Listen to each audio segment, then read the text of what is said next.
Bonjour à toutes et à tous. Aujourd'hui, nouvelle vidéo et nouvelle destination avec le Cambodge, qui est un pays d'Asie du Sud-Est situé entre la Thaïlande et le Vietnam. C'est clairement une économie en plein essor, une destination qui s'affirme, un pays qui s'affirme au niveau de l'échiquier sud-est asiatique. On est sur une économie en plein boom, aux alentours de 4,8% de taux de croissance sur l'année 2022. Les chiffres définitifs seront donnés au cours des prochaines semaines et des prévisions de croissance, de taux de croissance aux alentours de 5,5 probablement pour l'année 2023. Voilà, donc on est sur une économie très dynamique, même au niveau de l'ASEAN, donc l'Alliance économique des pays d'Asie du Sud-Est. C'est des chiffres qui sont évidemment intéressants et porteurs. Si on les compare au taux de croissance des économies européennes, là, le comparatif est notable évidemment, mais clairement, voilà, c'est une économie qui est en plein boom, qui est très dynamique, énormément tournée vers l'extérieur, les exportations, notamment de produits manufacturés dans le textile.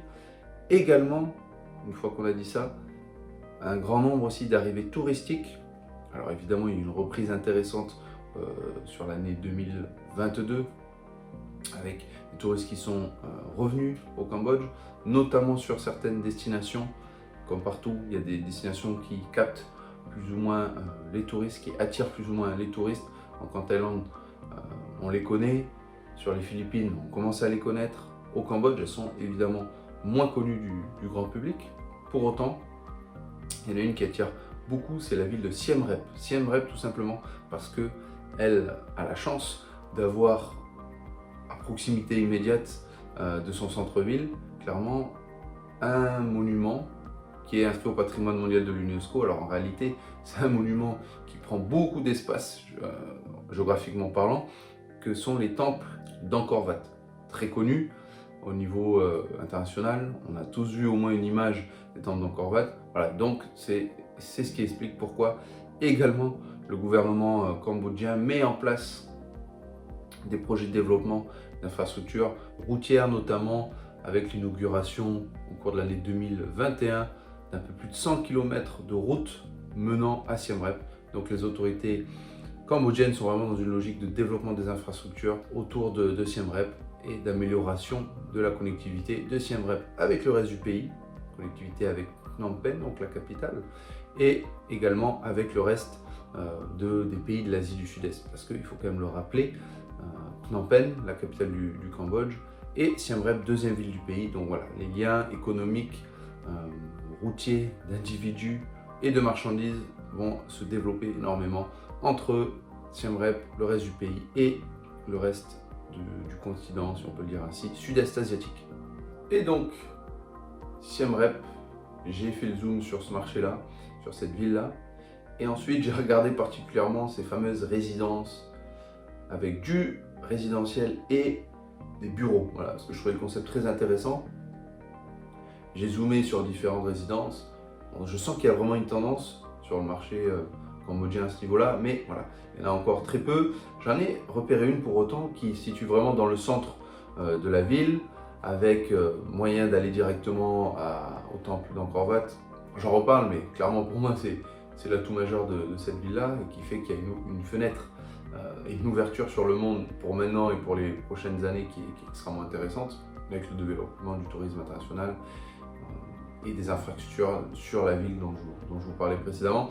Donc cette résidence-là, il y a vraiment ce concept de résidentiel bureau, et ça target aussi bien les professionnels locaux, pour beaucoup, internationaux aussi, si tant est qu'il y a des digital nomades, ils peuvent y venir, et les familles. Alors là, c'est clairement plus les familles locales cambodgiennes, CSP+, quand même, je dirais. Mais voilà, il y a ce concept-là qui me paraît intéressant. Cette résidence-là est livrée cette livraison prévue début 2023. Là, je vous parle, on est fin décembre 2022. On est à 90-95% d'avancement dans les travaux. Donc, d'ici l'été, définitivement 2023, la résidence sera très certainement livrée. Et on est vraiment sur un produit de qualité, de ce que j'ai pu en voir en détail. On est avec des services multiples, aussi bien, comme je le disais, pour du résidentiel que pour des professionnels. Et c'est des appartements qui sont, pour parler des appartements, entièrement meublés, équipés.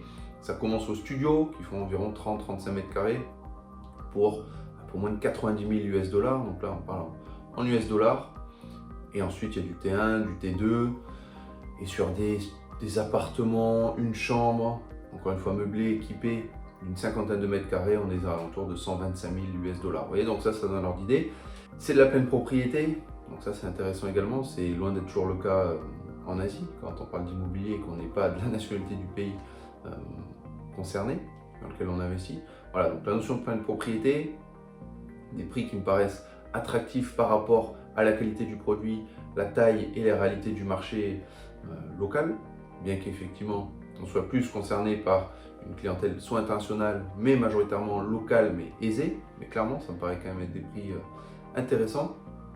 Je vous en dis guère plus, c'était pour vous donner une petite mise en bouche sur ce pays, sur ce marché-là, et notamment des résidences mixant le résidentiel et les bureaux, qui sont une tendance pour moi intéressante à suivre sur le Cambodge, mais plus globalement international, avec l'évolution qu'on a connue en 2020-2021.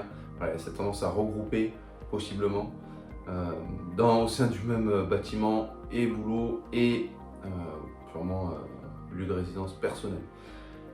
D'ici là, je vous souhaite de belles fêtes de fin d'année. N'hésitez pas à commenter vos éventuelles expériences d'investissement au Cambodge ou en Asie, dans l'immobilier.